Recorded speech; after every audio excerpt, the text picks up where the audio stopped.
Hello everyone, and welcome to another How Lou Sees It review.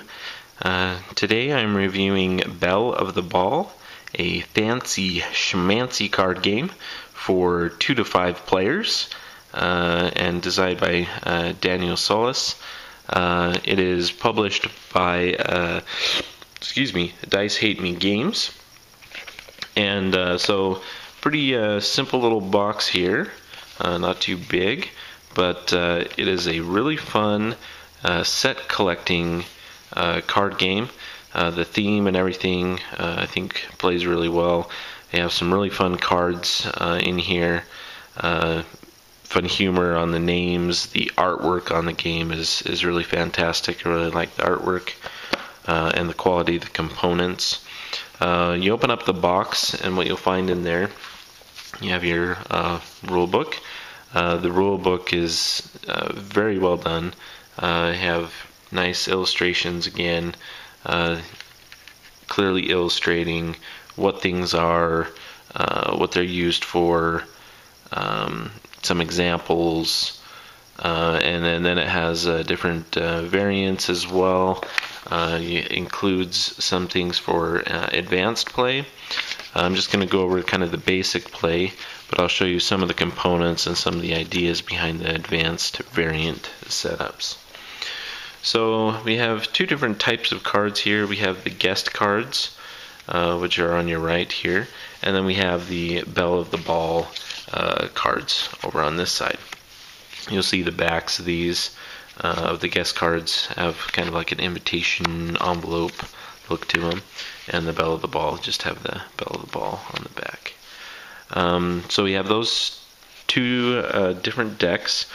We also have included in the game 3 cards. They're double-sided, but they're the same, so I don't know exactly what purpose that serves, but so you have some markers here in some different colors to, number 1, keep track of score.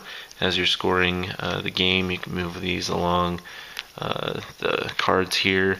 It's a little, it's not my favorite, but I prefer it over the pen and paper as far as keeping track of the score.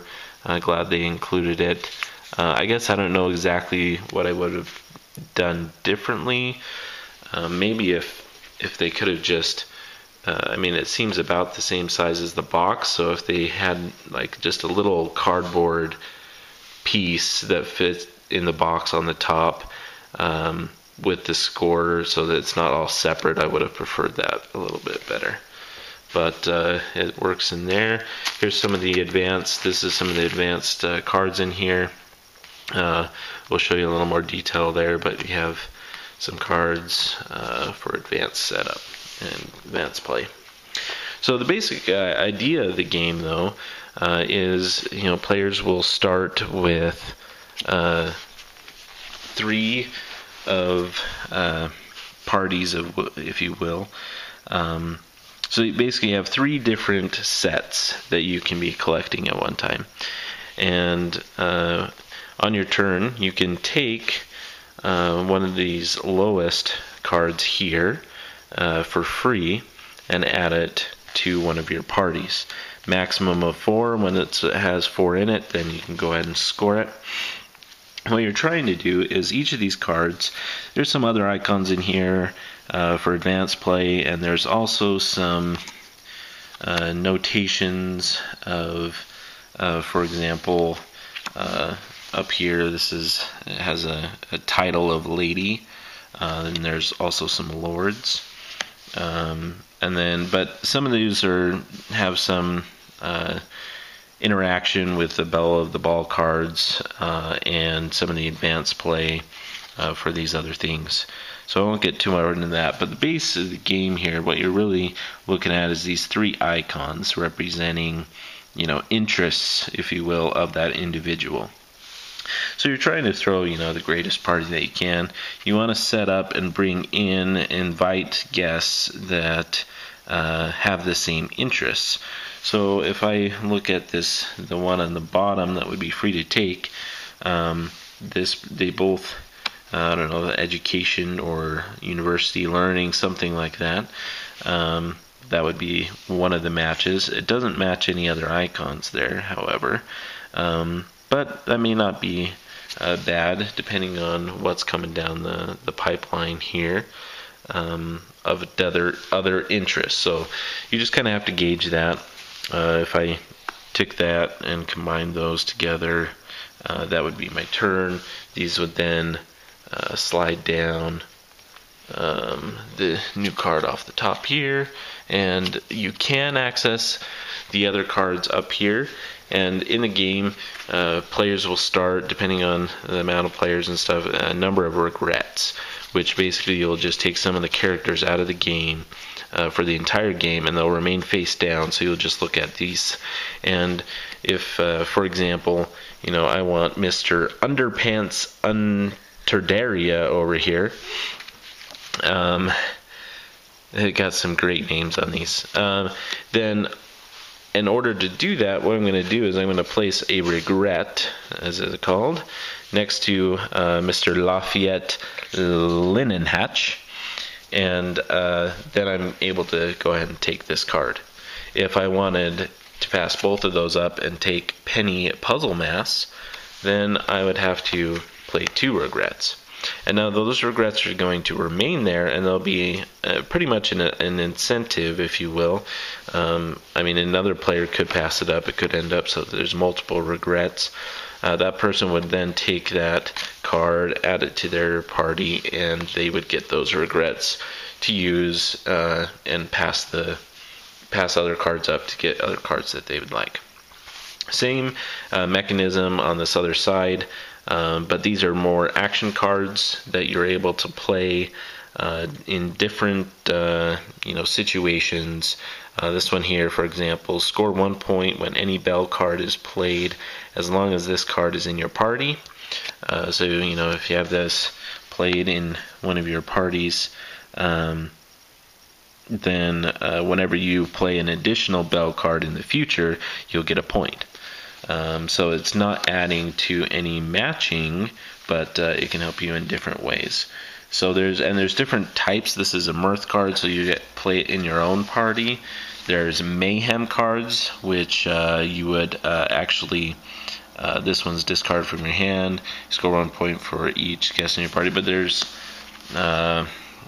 also mischief ones, which you would actually add to the parties of your opponents.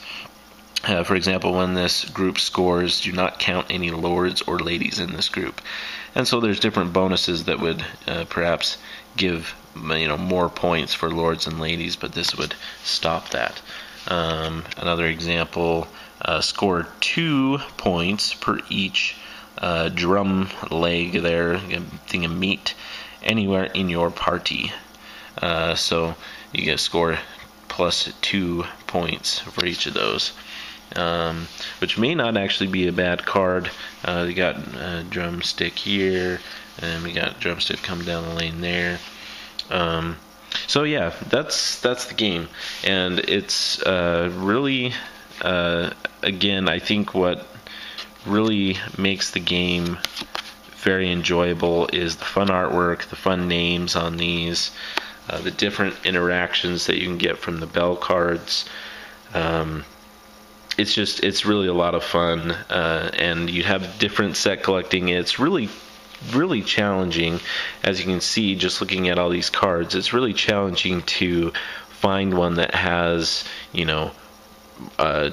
two the same, and there's kind of more common ones, more broad ones here, and then they get more specific or more rare, if you will, on this other side.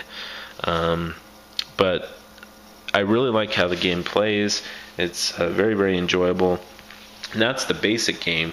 And then you come over here and you can have certain, these are all certain. You'll notice they have different colored backs, and these character cards over here. You got blue and the different colors here. This is a lord. These signify lady. The ones that don't have that title. But the symbols of the in the corner there, you'll see match in the symbols in the top left hand of these here, and you'll see the different characters from the different counties, or I can't remember what they call them, but they're kind of the same style. They come from the same area. You got here like a bunch of vampire type family, and so you can have those at the game, and that kind of helps give everyone something else that they're looking for.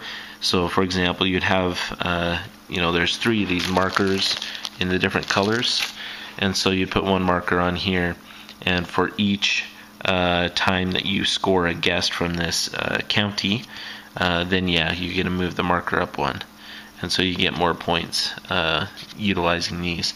These are also double-sided, so on the backs you can play a variant where you start out with the marker here, and you can utilize this ability and then move the marker down 1. So add a guest from the top of the discard pile to any group in your party, which is very, very powerful because the discard pile is way up here. So I mean, you'd have to use the 1, 2, 3, 4, 5 regrets to actually get the top card off the discard pile usually, but this allows you to do that. But at the same time, not utilizing this ability at the end of the game, if I didn't use it at all, I'd get 5 points. If I only used it once, I'd get 3 points. If I used it 3 times, I wouldn't get any bonus points for that. And there's other ones. So this one's also kind of a 5-3, but there's a bunch of different ones. We have this one. See, you can utilize it more times, but the point values doesn't start out quite as much. So just some of the abilities on the advanced play. You also have some characters here, which are kind of wild cards here, and they got some pretty good names on these too. You got the Dragon the Flagon, that was pretty good, and we have Man Burger Head Burger Man. I thought that was a very interesting one. The Belle's Favor card, also a little variant that you can play, instructions on the back of that. So that is a look at Belle of the Ball. Very, very enjoyable, very simple, and yet it has a lot of player interaction. There's luck from the draws of the pile, but there's good strategy in trying to set collect here, utilize the Belle of the Ball cards to the best of your ability with the cards on the table, and it's very, very fun to play. So Belle of the Ball, and again, that is published by Dice Hate Me Games.